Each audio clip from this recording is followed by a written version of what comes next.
ಈ ದಿನ ಮಂಗಳವಾರ. ಈ ದಿನ ದುರ್ಗಾಷ್ಟಮಿ, ಪರಮ ಪವಿತ್ರವಾದಂತಹ ದಿನ. ಒಂದು ನಿಂಬೆ ಹಣ್ಣಿನಿಂದ ಈ ಚಿಕ್ಕ ಪರಿಹಾರವನ್ನು ಮಾಡ್ಕೊಳ್ಳಿ. ಅದ್ಭುತವಾದಂಥ ಫಲವನ್ನು ಅನುಭವಿಸ್ತೀರ. ಕಷ್ಟಗಳನ್ನೆಲ್ಲ ಕ್ಷಣದಲ್ಲಿ ನಿವಾರಣೆ ಮಾಡುವಂಥ ಶಕ್ತಿ ಈ ದಿನಕ್ಕಿದೆ.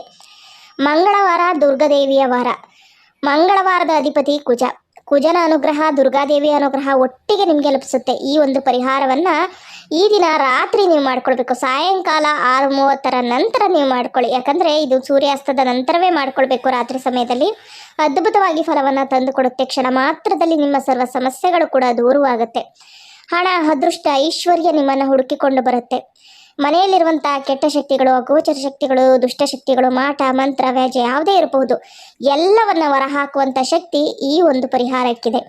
ನಿಂಬೆಹಣ್ಣು ಅನ್ನೋದು ಪರಮ ಪವಿತ್ರವಾದಂಥದ್ದು. ತಾಂತ್ರಿಕ ಶಕ್ತಿಯಲ್ಲಿ ಅತ್ಯಂತ ಮಹತ್ವವನ್ನು ಪಡೆದಿರುವಂಥದ್ದು. ಎಲ್ಲ ಕೆಟ್ಟ ಶಕ್ತಿಗಳನ್ನು ತನ್ನತ್ತ ಸೆಳೆದುಕೊಂಡು ಎಲ್ಲವನ್ನು ನಿಗ್ರಹಿಸುವಂಥ ಶಕ್ತಿ ನಿಂಬೆಹಣ್ಣಿಗಿದೆ. ನಿಂಬೆಹಣ್ಣಿನಿಂದ ಈ ಒಂದು ಪರಿಹಾರವನ್ನು ಮಾಡ್ಕೊಳ್ಳೋದ್ರಿಂದ ಕೆಲವೇ ಕ್ಷಣಗಳಲ್ಲಿ ನಿವಾರಣೆಯನ್ನು ಹೊಂದುತ್ತೀರಾ. ಜೀವನದಲ್ಲಿ ಅತ್ಯಂತ ಅದ್ಭುತವಾದಂತಹ ದಿನಗಳು, ಅದ್ಭುತವಾದಂಥ ಗಳಿಗೆ ನಿಮ್ಮದಾಗತ್ತೆ ಅಂತಲೇ ನಮಗೆ ಪರಿಹಾರ ಶಾಸ್ತ್ರದಲ್ಲಿ ತಿಳಿಸ್ಕೊಟ್ಟಿದ್ದಾರೆ. ಇನ್ನು ದುರ್ಗಾಷ್ಟಮಿ ಅಂದರೆ ಪರಮ ಪವಿತ್ರವಾದಂಥ ದಿನ. ಈ ದಿನ ತಾಯಿಯನ್ನು ಭಕ್ತಿ ಶ್ರದ್ಧೆಯಿಂದ ಆರಾಧನೆ ಮಾಡಬೇಕು. ನವರಾತ್ರಿ 9ನೇ ದಿನವೇ ದುರ್ಗಾಷ್ಟಮಿ. ದುರ್ಗಾದೇವಿಯನ್ನು ಯಾರೆಲ್ಲ ಆರಾಧಿಸ್ತಾರೋ ಅಂಥವರಿಗೆ ಸಕಲ ದೋಷಗಳು ಕೂಡ ನಿವಾರಣೆ ಆಗುತ್ತೆ. ಕಷ್ಟಗಳೆಲ್ಲ ನಿವಾರಣೆಯಾಗಿ ಅಮ್ಮನವರ ಅನುಗ್ರಹ ಸುಲಭವಾಗಿ ಲಭಿಸುತ್ತೆ. ಮಂಗಳವಾರ ಅಂತಂದರೆ ಸಾಕ್ಷಾತ್ ದುರ್ಗಾದೇವಿಯ ವಾರ. ಈ ದಿನ ಮಂಗಳವಾರದ ದಿನ ಬಂದಿರೋದೇ ಅದ್ಭುತ ಅಂತಲೇ ಹೇಳಲಾಗುತ್ತೆ. ಯಾವುದೇ ರೀತಿಯ ಸಮಸ್ಯೆಗಳು, ಯಾವುದೇ ರೀತಿಯ ಕಷ್ಟಗಳಿದ್ರೂ ಕೂಡ ಖಂಡಿತವಾಗಿಯೂ ಕೆಲವೇ ಕ್ಷಣಗಳಲ್ಲಿ ನಿವಾರಣೆ ಆಗುವಂಥ ಶಕ್ತಿ ಈ ದಿನಕ್ಕಿದೆ ಸ್ನೇಹಿತರೆ. ನವರಾತ್ರಿ 9ನೇ ದಿನವಾದ ಈ ದಿನ ತಪ್ಪದೆ ಅಮ್ಮನವರನ್ನು ಭಕ್ತಿ ಶ್ರದ್ಧೆಯಿಂದ ಆರಾಧನೆ ಮಾಡುವಂಥದ್ದು ನಿಮ್ಮ ಒಂದು ಕಷ್ಟಗಳನ್ನು ನಿರ್ಮೂಲ ಮಾಡ್ಕೊಳ್ಳೋದಕ್ಕೆ ಅದ್ಭುತವಾದಂಥ ದಿನ ಅಂತಲೇ ಹೇಳಲಾಗುತ್ತೆ. ಸ್ನೇಹಿತರೆ, ಶೀಘ್ರವಾಗಿ ಎದ್ದು ಮನೆಯನ್ನೆಲ್ಲ ಶುಭ್ರ ಮಾಡ್ಕೊಳ್ಳಿ. ಈ ದಿನ ಅಮ್ಮನವರಿಗೆ ವಿಶೇಷವಾಗಿ ದೀಪಾರಾಧನೆಯನ್ನು ಮಾಡಿ ಅಮ್ಮನವರಿಗೆ ಏನಾದರೂ ಪ್ರಸಾದವನ್ನು ನೈವೇದ್ಯವಾಗಿ ಸಮರ್ಪಿಸಿ. ಅದಾದ ನಂತರ ಸಾಯಂಕಾಲದ ಸಮಯದಲ್ಲಿ ನೀವು ಈ ಪರಿಹಾರವನ್ನು ಮಾಡಿಕೊಳ್ಬೇಕು. ಈ ದಿನ ತಲೆ ಸ್ನಾನವನ್ನು ಮಾಡಿಕೊಂಡು ಅಮ್ಮನವರಿಗೆ ದೀಪಾರಾಧನೆ ಎಲ್ಲ ಮಾಡಿ ಆದ ನಂತರ ಸಾಯಂಕಾಲ ದೀಪಾರಾಧನೆ ಮಾಡುವಂಥ ಸಂದರ್ಭದಲ್ಲಿ ಈ ನಿಂಬೆಹಣ್ಣಿನ ಪರಿಹಾರವನ್ನು ನೀವು ಮಾಡಿಕೊಳ್ಬೇಕಾಗತ್ತೆ. ಬರೀ ಒಂದೇ ಒಂದು ನಿಂಬೆಹಣ್ಣಿನಿಂದ ಮಾಡಿಕೊಳ್ಳುವ ಪರಿಹಾರ. ನಿಂಬೆಹಣ್ಣಿಗೆ ಅಂತಹ ಶಕ್ತಿ ಇದೆ. ಯಾವುದೇ ರೀತಿಯ ಕಷ್ಟಗಳನ್ನು ದೂರ ಮಾಡಿಕೊಳ್ಬೇಕು ಅಂತಂದರೆ ನಿಂಬೆಹಣ್ಣಿಗೆ ಅಗಾಧವಾದಂಥ ಶಕ್ತಿ ಇದೆ. ನಿಂಬೆಹಣ್ಣನ್ನು ಉಪಯೋಗಿಸ್ಕೊಂಡು ಮಾಡುವಂಥ ಶಕ್ತಿ, ಮಾಡುವಂಥ ಪರಿಹಾರಗಳು ಅದ್ಭುತವಾಗಿ ಫಲವನ್ನು ಕೊಡುತ್ತೆ. ಅನಾದಿ ಕಾಲದಿಂದ ಈ ನಿಂಬೆಹಣ್ಣಿಗೆ ಅಂತಹ ಒಂದು ಶಕ್ತಿ ಇದೆ ಅಂತ ನಮ್ಮ ಪೂರ್ವಿಕರು ತಿಳಿಸ್ಕೊಡ್ತಾನೆ ಬಂದಿದ್ದಾರೆ. ಒಂದು ನಿಂಬೆಹಣ್ಣು ಶುಭ್ರವಾಗಿರುವಂತಹ ಒಂದು ಹಳದಿ ಬಣ್ಣದಲ್ಲಿರುವಂಥ ನಿಂಬೆಹಣ್ಣನ್ನೇ ಉಪಯೋಗಿಸ್ಕೊಳ್ಬೇಕು. ಕಾಯನ್ನು ಉಪಯೋಗಿಸ್ಕೊಳ್ಬಾರ್ದು. ಒಂದು ಹಳದಿ ಬಣ್ಣದಲ್ಲಿರುವಂಥ ನಿಂಬೆಹಣ್ಣನ್ನು ತೆಗೆದುಕೊಂಡು 4 ಲವಂಗವನ್ನು ತೆಗೆದುಕೊಳ್ಬೇಕಾಗುತ್ತೆ. ಲವಂಗಕ್ಕೂ ಕೂಡ ಅಂತಹ ಅದ್ಭುತವಾದಂಥ ಶಕ್ತಿ, ದೋಷಗಳನ್ನು ನಿವಾರಣೆ ಮಾಡುವಂಥ ಶಕ್ತಿ, ಕಷ್ಟಗಳನ್ನು ನಿಗ್ರಹಿಸುವಂಥ ಶಕ್ತಿ, ಹಣವನ್ನು ಅನುಗ್ರಹಿಸುವಂಥ ಶಕ್ತಿ, ಧನಾಕರ್ಷಣೆ ಮಾಡುವ ಶಕ್ತಿ ಈ ಒಂದು ಲವಂಗಕ್ಕಿದೆ. ತಂತ್ರಶಾಸ್ತ್ರದಲ್ಲಿ ಲವಂಗಕ್ಕೆ ಅದ್ಭುತವಾಗಿ ನಮಗೆ ತಿಳಿಸ್ಕೊಡ್ತಾರೆ ಲವಂಗದ ಬಗ್ಗೆ. ಲಕ್ಷ್ಮಿ ಅನುಗ್ರಹಕ್ಕೂ ಕೂಡ ಲವಂಗವನ್ನು ಉಪಯೋಗಿಸ್ಕೊಳ್ತೀವಿ. ಲವಂಗದ ದೀಪಾರಾಧನೆಯನ್ನು ಮಾಡ್ತೀವಿ. ಲವಂಗದಿಂದ ದೃಷ್ಟಿ ದೋಷಗಳನ್ನು ನಿವಾರಣೆ ಮಾಡ್ಕೊಳ್ತೀವಿ. ಲವಂಗದಿಂದ ಧನಾಕರ್ಷಣೆಯನ್ನು ಮಾಡ್ಕೊಳ್ತೀವಿ. ನಾನಾ ರೀತಿಯ ಪ್ರಯೋಗಗಳನ್ನು ಲವಂಗದಿಂದ ಮಾಡ್ಕೊಳ್ತೀವಿ. ಲವಂಗದ ಒಂದು ಸುವಾಸನೆ ಮಹಾಲಕ್ಷ್ಮಿಗೆ ಅತ್ಯಂತ ಪ್ರೀತಿಕರವಾದಂಥದ್ದು.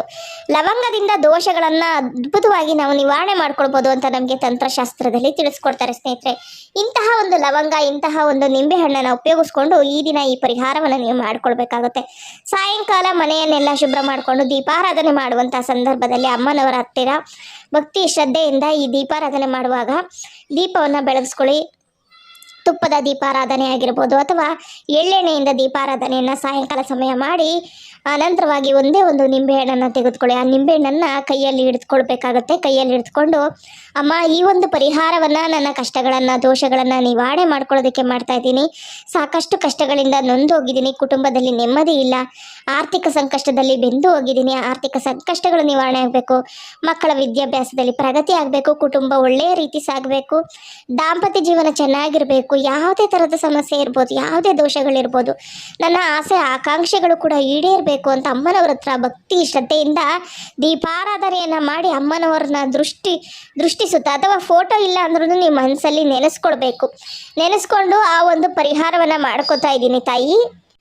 ನಮ್ಮನ್ನು ಅನುಗ್ರಹಿಸು ತಾಯಿ, ನಮ್ಮ ಕುಟುಂಬವನ್ನು ಸರಿಸ್ಥಿತಿಗೆ ತಗೋಬಾ ತಾಯಿ, ಋಣ ಬಾಧೆಯನ್ನು ನಿವಾರಣೆ ಮಾಡು ತಾಯಿ, ಸಾಲ ಬಾಧೆಯಿಂದ ನೊಂದಿದ್ದೇನೆ ತಾಯಿ, ವ್ಯಾಪಾರ ವಹಿವಾಟುಗಳಲ್ಲಿ ಜೀವನದಲ್ಲಿ ನೆಮ್ಮದಿ ಇಲ್ಲ, ವೃತ್ತಿ ಜೀವನದಲ್ಲಿ ನೆಮ್ಮದಿ ಇಲ್ಲ, ಹೀಗೆ ಅನೇಕ ರೀತಿಯ ಆಸೆ ಆಕಾಂಕ್ಷೆಗಳು ಕಷ್ಟಗಳಿರುತ್ತೆ. ಅದನ್ನೆಲ್ಲ ಅಮ್ಮನವರನ್ನ ನೀವು ಫೋಟೋ ಇದ್ದರೆ ದಿಟ್ಟಿಸುತ್ತಾ ನೋಡಿಕೊಂಡು ನೀವು ಅಮ್ಮನವರಿಗೆ ಹೇಳ್ಕೊಳ್ಬೇಕು. ಇಲ್ಲಾಂದರೆ ಮನಸ್ಸಲ್ಲಿ ನೆನೆಸ್ಕೊಂಡು ನೀವು ದುಮ್ ದುರ್ಗಾಯ ನಮಃ ಅನ್ನೋ ಒಂದು ಮಂತ್ರವನ್ನು 108 ಬಾರಿ ನೀವು ಜಪ ಮಾಡಿದರೆ ತುಂಬಾ ಒಳಿತನ್ನು ಕಂಡುಕೊಳ್ತೀರ. ಅಮ್ಮನವರ ಅನುಗ್ರಹ ತುಂಬ ಸುಲಭವಾಗಿ ನಿಮಗೆ ಲಭಿಸುತ್ತೆ ಅಂತಲೇ ಹೇಳಲಾಗುತ್ತೆ. ದುಮ್ ದುರ್ಗಾಯ ನಮಃ ಅಂತ 108 ಬಾರಿ ನೀವು ಒಂದು ನಿಂಬೆಹಣ್ಣನ್ನು ಇಟ್ಕೊಂಡು ಈ ಒಂದು ಪರಿಹಾರವನ್ನು ಕೂಡ ನೀವು ಮಾಡ್ಕೊಳ್ಬೋದು. ಹಾಗೆ ಈ ನಿಂಬೆಹಣ್ಣನ್ನು ತೆಗೆದುಕೊಂಡು ನಿಂಬೆಹಣ್ಣಿಗೆ 4 ಲವಂಗವನ್ನು ನೀವು ತೆಗೆದುಕೊಳ್ಬೇಕು. ಅದು ಲವಂಗ ಚೆನ್ನಾಗಿರಬೇಕು, ಹೂವು ಇರಬೇಕು, ಎಲ್ಲೂ ಕಿತ್ತೋಗಿರೋ ಥರ ನೋಡ್ಕೋಬೇಡಿ. ಚೆನ್ನಾಗಿ ಹೂವಿರುವಂತಹ 4 ಲವಂಗವನ್ನು ತೆಗೆದುಕೊಳ್ಳಿ. ಆ 4 ಲವಂಗವನ್ನು ತೆಗೆದುಕೊಂಡು ಕೈಯಲ್ಲಿ 2 ಕೂಡ ಇಟ್ಕೊಂಡು ನಿಮ್ಮ ಸಂಕಷ್ಟಗಳೇನಿದೆ, ನಿಮ್ಮ ಆಸೆ ಆಕಾಂಕ್ಷೆಗಳೇನಿದೆ ಅದನ್ನೆಲ್ಲ ಅಮ್ಮನವರ ಮುಂದೆ ನೀವು ದೀಪಾರಾಧನೆ ಮಾಡಿಕೊಂಡು ಅಮ್ಮನವರಿಗೆ ಏನಾದರೂ ನೈವೇದ್ಯವನ್ನು, ಸಿಹಿ ನೈವೇದ್ಯವನ್ನು ಇಟ್ಟು ಬೇಡ್ಕೊಳ್ಬೇಕು. ಭಕ್ತಿ ಶ್ರದ್ಧೆಯಿಂದ ಬೇಡ್ಕೊಂಡು ಅನಂತರವಾಗಿ ಆ ಎಡಗೈಯಲ್ಲಿರುವಂತಹ ಒಂದು ನಿಂಬೆಹಣ್ಣು ಲವಂಗ ಏನಿದೆ ಅದನ್ನು ನೀವು ಲವಂಗವನ್ನು ತೆಗೆದುಕೊಂಡು 4 ದಿಕ್ಕುಗಳಿಗೆ, ಪೂರ್ವಕ್ಕೆ, ಪಶ್ಚಿಮಕ್ಕೆ, ಉತ್ತರಕ್ಕೆ, ದಕ್ಷಿಣಕ್ಕೆ 4 ದಿಕ್ಕಿಗೂ ಕೂಡ ಆ ನಿಂಬೆಹಣ್ಣಿಗೆ ನೀವು ಲವಂಗವನ್ನು ಚುಚ್ಚಬೇಕಾಗುತ್ತೆ. ನಿಂಬೆಹಣ್ಣಿಗೆ ಲವಂಗವನ್ನು ಚುಚ್ಚಿ ಅನಂತರವಾಗಿ ಅಮ್ಮನವರ ಬಳಿ ಈ ಒಂದು ನಿಂಬೆಹಣ್ಣನ್ನು ಹಿಡಿದು ಮತ್ತೊಮ್ಮೆ ಕೈ ಮುಗಿದು ಈ ಪರಿಹಾರ, ಈ ಲವಂಗ ನಿಂಬೆಹಣ್ಣಿನ ಪರಿಹಾರ ಮತ್ತೆ ಮಾಡ್ಕೋತಾ ಇರೋದು, ನನ್ನ ಸಂಕಷ್ಟಗಳು ದೂರ ಆಗಬೇಕು, ಅತಿ ಶೀಘ್ರವಾಗಿ ನನಗೆ ಪರಿಹಾರ ದೊರಕಲೇಬೇಕು ತಾಯಿ, ನೀನು ಅನುಗ್ರಹಿಸಬೇಕು ಅಂತ ನೀವು ಕೇಳಿಕೊಂಡು ಅನಂತರವಾಗಿ ನಿಮ್ಮ ಮನೆಯ ಹೊರಗಡೆ, ಬಾಗಿಲ ಹೊರಗಡೆ ಬಂದು ಮನೆಯ ಮುಖ್ಯ ದ್ವಾರದ ಬಳಿ ನಿಂತ್ಕೊಂಡು ನಿಮ್ಮ ಒಂದು ಎಡಗೈ ಏನಿದೆ ಆ ಎಡಗೈಯಲ್ಲೇ ಆ ನಿಂಬೆಹಣ್ಣನ್ನು ಹಿಡ್ಕೊಂಡು ತಲೆಯ ಸುತ್ತ 3 ಬಾರಿ clockwise, anticlockwise, ಬಲಭಾಗದಿಂದ ಎಡಭಾಗಕ್ಕೆ, ಎಡಭಾಗದಿಂದ ಬಲಭಾಗಕ್ಕೆ ಸುತ್ತಕೊಂಡು ನಿಮ್ಮ ಮುಖದಿಂದ ಕೆಳಗಿನ ತನಕ 3 ಬಾರಿ ನಿವ್ವಾಳಿಸ್ಕೊಳ್ಳಿ. ಅಂದರೆ ದೃಷ್ಟಿಯನ್ನು ತೆಗೆದುಕೊಳ್ಳೋ ರೀತಿ ನಿವ್ವಾಳಿಸ್ಕೊಂಡು ನಿಮ್ಮ ಮನೆಯ ಆಸುಪಾಸಿನಲ್ಲಿ ಒಂದು 3 ರಸ್ತೆ ಕೊಡುವಂಥ ಜಾಗ, ಜಾಸ್ತಿ ಜಂಗುಳಿ ಇಲ್ದಿರುವಂಥ ಜಾಗ ನೋಡಿಕೊಂಡು ಅದನ್ನು ತೆಗೆದುಕೊಂಡು ಹೋಗಿ ಎಡಗಡೆ ನೀವು ಆ ಕಡೆ ಹೋಗಿ ಎಡಗೈಯಿಂದ ಎಡ ದಿಕ್ಕಿಗೆ ಬಿಸಾಕಬೇಕು. ಬಿಸಾಕಿದ ತಕ್ಷಣ ನೀವು ಮತ್ತೆ ಆ ಕಡೆ ದಿಕ್ಕನ್ನು ತಿರುಗಿ ನೋಡಬಾರ್ದು. ತಿರುಗಿ ನೋಡದಂತೆ ನೀವು ಬರಬೇಕು. ನೀವೇನಾದರೂ ತಿರುಗಿ ನೋಡಿದ್ರಿ ಅಂದರೆ ಆ ಒಂದು ದುಷ್ಟಶಕ್ತಿಗಳು, ಆ ಒಂದು ದಾರಿದ್ರ್ಯ ಮತ್ತೆ ನಿಮ್ಮ ಹತ್ತಿರ ಬರುವಂಥ ಸಾಧ್ಯತೆ ಇರುತ್ತೆ. ಹಾಗಾಗಿ ತಿರುಗಿ ನೋಡದಂತೆ ಆ ಒಂದು ಎಡಗೈಯಲ್ಲಿರುವಂಥ ನಿಂಬೆ ಹಣ್ಣನ್ನು ಎಡಭಾಗದಲ್ಲಿ ಬಿಸಾಕಿ ತಿರುಗಿ ನೋಡದಂತೆ ಬಂದ್ಬಿಡಿ.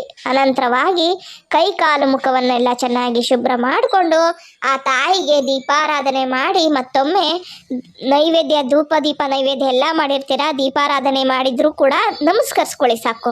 ಸಾಯಂಕಾಲ ದೀಪಾರಾಧನೆ ಮಾಡಿರ್ತೀರ, ಒಂದು ಊದ್ಬತ್ತಿಯನ್ನು ಬೆಳಗ್ಬಿಟ್ಟು ನಮಸ್ಕರಿಸ್ಕೊಳ್ಳಿ. ಇಷ್ಟು ಮಾಡಿದರೂ ಕೂಡ ಖಂಡಿತವಾಗಿಯೂ ನಿಮಗೆ ಒಳಿತನ್ನು ಕಂಡುಕೊಳ್ತೀರ. ಆದರೆ ಈ ಪರಿಹಾರ ಮಾಡುವಂಥ ಸಂದರ್ಭದಲ್ಲಿ ಯಾರ ಬಳಿಯೂ ಕೂಡ ಮಾತಾಡಬಾರ್ದು, ರಹಸ್ಯವಾಗಿ ಮಾಡ್ಕೊಳ್ಳಿ. ಮನೆ ಮಂದಿಗೆ ಗೊತ್ತಾಗದಂಗೆ ರಹಸ್ಯವಾಗಿ ನೀವು ಪರಿಹಾರವನ್ನು ಮಾಡ್ಕೊಳ್ಳಿ.